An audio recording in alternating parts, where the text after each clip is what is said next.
Halloween. A time of thrills, a time of chills. Here's 5 true Halloween ghost stories. It's the final Halloween special of 2015. Get ready for the scariest, eeriest, and most hardcore stories of the Halloween out there. From being alone in a movie theater on Halloween to being a part of a haunted Halloween play, voices in a church, or demons in the sky. And even Halloween ghost sex. Grab a blanket, turn off your lights, and get ready for 5 true scary Halloween ghost stories. Trick or treat.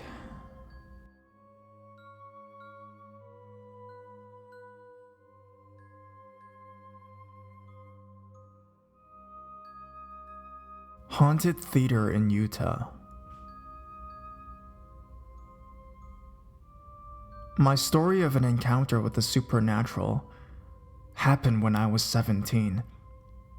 I'd had an earlier experience with some strange phenomenon was when I was about 4 years old, but the one I had in my teens was much more frightening. It was 1987, and I was working at a downtown Salt Lake City movie theater. This theater was originally built around 1905 and was a playhouse until it was converted into a movie theater during the 1950s. Somewhere between 1955 to 1965, the balcony area was converted into a second theater, separating the top and bottom of the original theater into 2 separate theaters.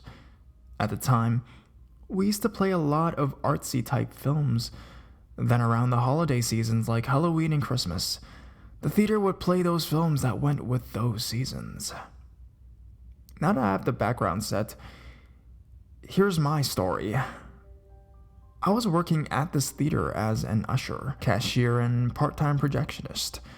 I also did some backup manager stuff as our crew was quite small and we shared duties with another theater in downtown area, the Old Center Theater. Halloween was coming up and business was really slow. So our theater manager, I'll call him Ted, decided that if his crew at both theaters were down for it, we could host a Halloween party at the Utah Theater. This theater had quite a rep for being haunted, with many employees having experiences. So most of us being kids, late teens and early 20s, we thought it would be fun.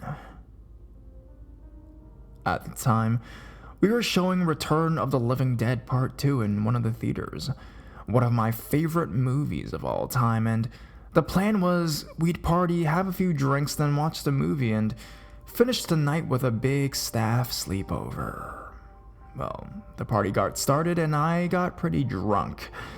Then someone's boyfriend of one of the staff, he brought a Ouija board and thought we could try it out. We were all pretty drunk and most of the people backed out of it. Myself, though, thought it would be interesting because I've never played one before. So about 4 of the dozen that were there decided to try it out, including me.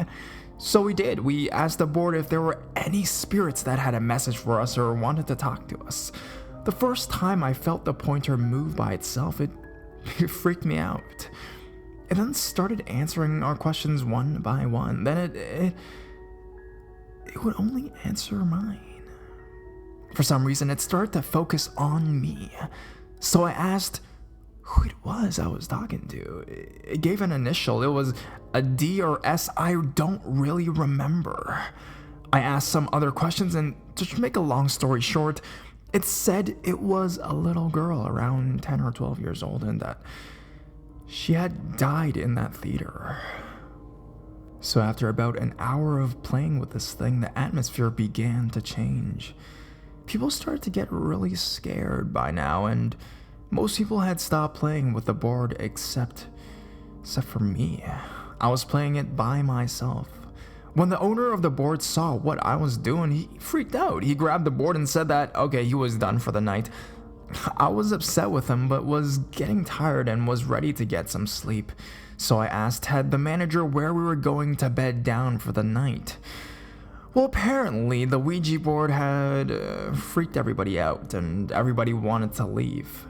Well, nah, I was pissed. I planned on staying there the night, and there was no way I was going to go home to my parents as drunk as I was. So I asked if I could still stay. Ted thought for a minute and said, okay. So we cleaned up, set up my sleeping bag in the manager's office, and walked everyone out the front door. The assistant manager, we'll call her Mel, handed me the keys to the entire theater and asked me if I was going to be okay.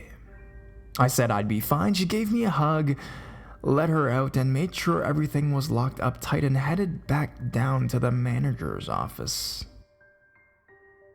By the way, this place was huge. It had a main theater, a balcony theater, a basement, a sub-basement. The main theater had the old stage from the Playhouse days with scaffolding over the stage and a staircase that went down to the old dressing rooms. It was really late. I was still buzzing from the booze and I was getting hungry. We had ordered pizza that still had some left, so I fired up the popcorn machine and got me a big Coke and decided since everyone chickened out, I wasn't going to let that spoil my night and was going to continue with the plan that we had, which was to watch The Return of the Living Dead Part 2. Since I knew how to work the projector, I threaded the film through the projector and loaded it up on the platter. These were the days of non-digital film, and sat and had a private viewing in an empty theater of one of my favorite films. It was awesome. Anyway, after the film was over, I made sure the projector was turned off and cleaned up my mess. I was getting a little wide-eyed and busy-tailed now and decided to start exploring the theater. So I went into the manager's office and opened up my surplus duffel bag and dumped out the contents on the floor. It consisted of one pair of Woodland Camo BDUs, a pair of jungle combat boots, a buck knife, a camo headband, and face paint. Not to mention a big wooden baseball bat. After I changed and applied the face paint, I went on patrol throughout the theater. We had a large number of tall plants in our lobby, and I spent a great amount of time running from plant to plant, hiding behind them. Then I'd crawl on my belly through open areas and run screaming up the ramps to the upper theater. I kept screaming out, calling the spirit's name, telling it to come out and face me like a man. I did this for about a good hour, maybe two, running around the place screaming like a madman and acting like a hooligan. I finally got really bored and stood in the middle of the lobby and blurted out, "You're all a bunch of wimps." As soon as I said that, the lobby got really cold and a strange darkness began to gather. The next thing that happened was I heard a thunderous boom that shook the place, and a voice screamed out, "Get out!" I ran into the manager's office, locked and barricaded the door, crawled under the desk, and stayed there for the rest of the night. The next morning, the assistant manager Mel showed up early and brought me breakfast. She was supposed to open up for the day anyways, and since she had her keys, so she walked into the theater and headed up to the office. She unlocks the door but couldn't get in since I barricaded the door, so she starts pounding on the door and calling my name. So I crawled out from under the desk, moved the barricades, and opened the door. She asked if I was okay and stops and looks at me. She could tell I was visibly shaken, dressed like a Rambo reject with dried camo paint on my face. I managed to crack a small smile and told her, "I got a story to tell ya."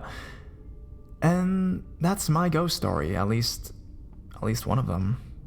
After that night, for as long as I worked there, I kept having issues with the spirits.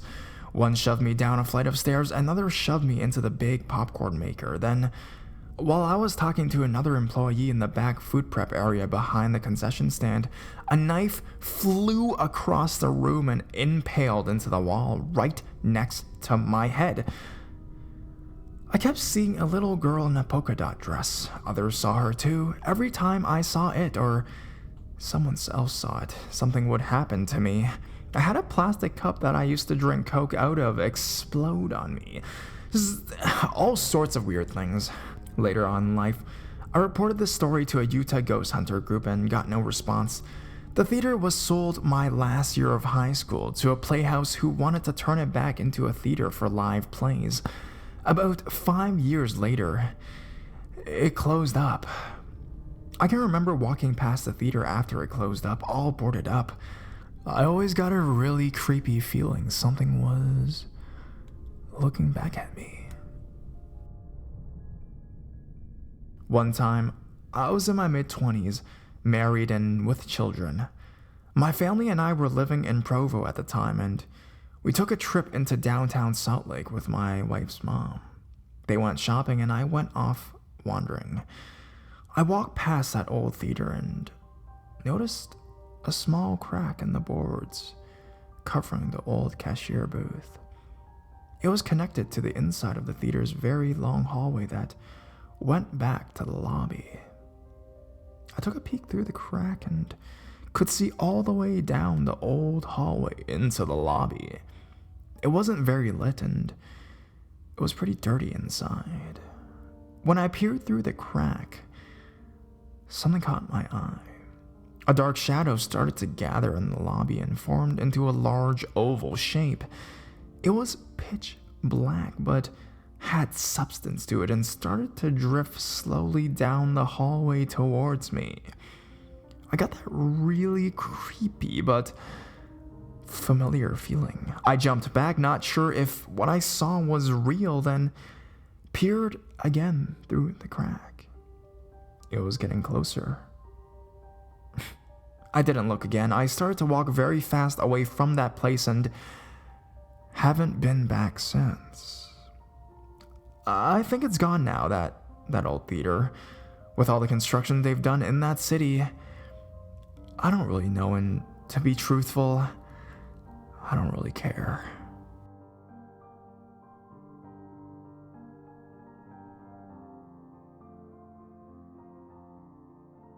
The hanging trick-or-treater. This is totally true. Maybe not very spectacular, but a creepy thought nonetheless. When I was in high school, the drama department set up a haunted house for Halloween. It was generally pretty mediocre for a play that they had recently done. They had a cable hanging from the stage ceiling to which you could wear a harness and hang there. So the cable was attached to a fake noose for a scene in which somebody was hung in the play. Only fake in that is it didn't cinch up when you put weight on it, but it also didn't have any give. Basically, as long as the harness held you up, the noose fell loose around your neck. Really a stupid idea in retrospect. Naturally, this was implemented into the haunted house, and I volunteered to play a hanging trick-or-treater.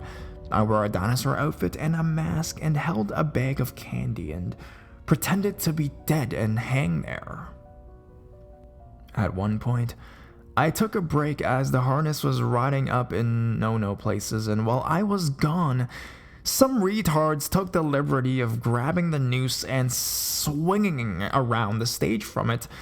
This somehow tightened the noose without my knowing, and when I returned, I put on the mask, stepped up on the ladder, connected my harness, put the noose around my neck, and let myself hang. The noose tightened around my neck, cutting off the circulation and air, and immediately I began to black out. I felt myself falling asleep comfortably, and only after a few seconds did it occur to me what was happening. I suddenly remembered that I was hanging there and blindly reached out for the ladder. I pulled myself onto it and relieved the pressure on my throat. My nerves were going nuts and I was shaking and my head hurt, so I stood there for a moment, took off the noose and the harness, and walked away. I'm certain that I could have easily hung myself there and then, and it's clear that what that would have resulted. Every year, new students would recount the legend of the one drama student that hung there for hours in the school's haunted house, while families paraded past him unaware that the dead trick-or-treater they were ogling was actually dead. He was only discovered by his poor girlfriend at the end of the night. Despite consistent denial by faculty, the legend would persist.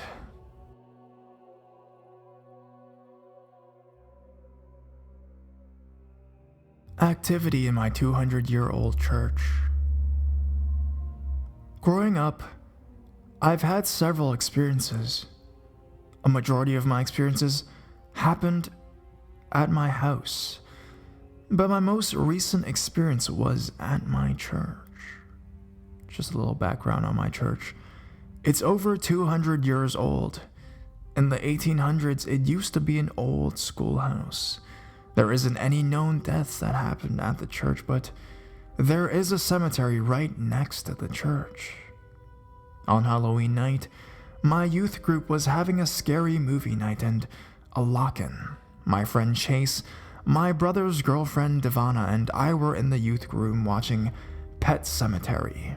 We were talking, and all of a sudden, the room got cold. It was so cold that we could see our breath.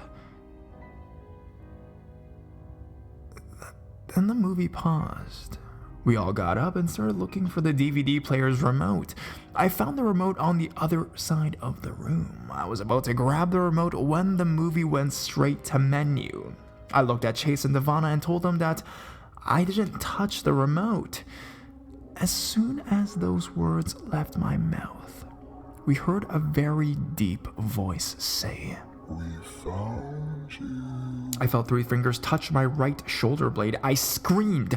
Something just touched me, and we all got up and ran out the church. Once we calmed down, we went back into the church to tell the rest of the youth what happened. When I was telling everyone that I was touched, Chase yelled, You're bleeding where you were touched." I lifted up my shirt and asked if there was anything there. Everyone looked at me with wide eyes. Chase took a picture and showed me. I looked at the picture and saw that there was 3 big claw marks. Later that night, my friend Julie and I were in the kitchen getting some ice cream. We heard what sounded like a chair being dragged and thrown up and down the hallway. When we looked in the hall, there wasn't anybody in the hallway.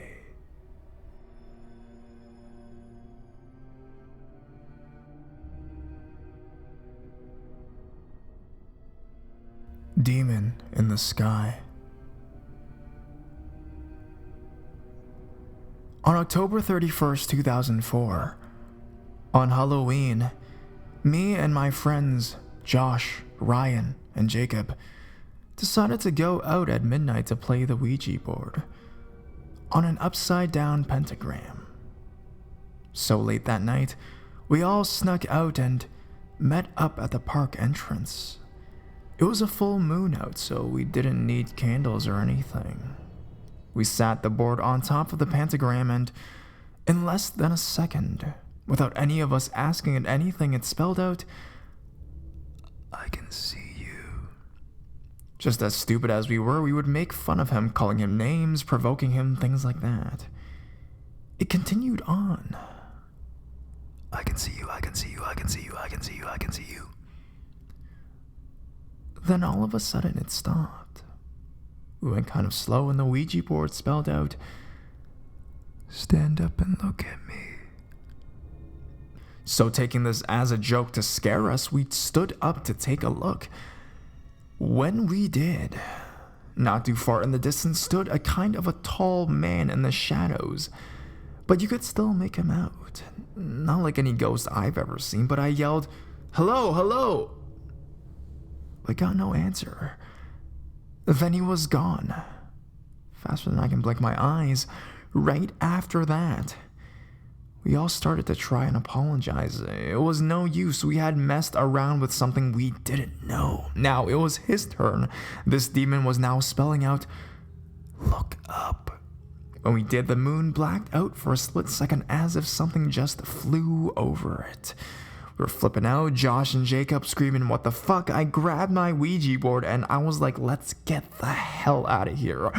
Just then, something swooped down and hit a very, very, very near tree. When it hit, Leaves were falling and a few small limbs. I don't think I've ever ran that fast in my life. We got back to my house as fast as we could and spent the rest of the night looking up. I was 13 then, and I'm 17 now. That story still makes me say, no frickin' way. I know how weird it sounds, but this really happened to me and my friends. They still play around with the Ouija board, and it still pisses me off, but we will always remember that one night.